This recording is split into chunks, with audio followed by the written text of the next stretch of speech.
10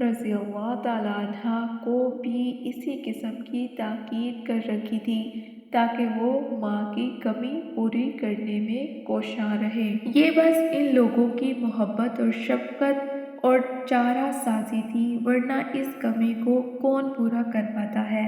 ابن اسحاق نقل کرتے ہیں، عبد المطلب آپ صلی اللہ علیہ وسلم کو اس قدر عزیز رکھتے تھے کہ ان کے لیے کعبہ شریف کے سائے میں جو مسند خاص بچھائی جاتی تھی، کوئی شخص اس پر اکراماً نہیں بیٹھا کرتا تھا، یہاں تک کہ ان کے اپنے بیٹے آتے اور مسند کے ارد گرد بیٹھ جاتے۔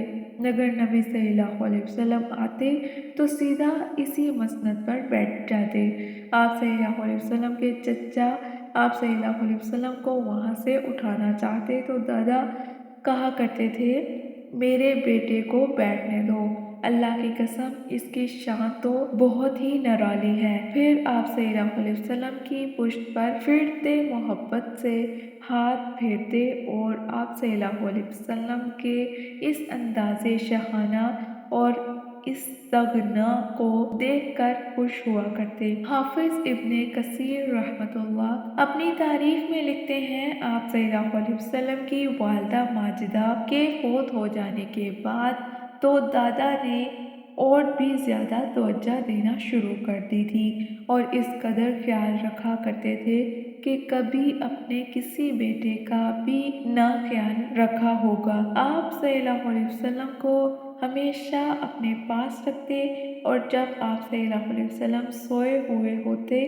تو راتوں کو اٹھ کر وہ آپ صلی اللہ علیہ وسلم کی خبر گیری کیا کرتے تھے، لیکن اسی دوران نبی صلی اللہ علیہ وسلم ایک تیسرے امتحان سے دوچار کر دیے گئے۔ 82 سال کی عمر پا کر یہ دادا بھی اللہ تعالیٰ کو پیارے ہو گئے اور حجون میں دفن ہوئے۔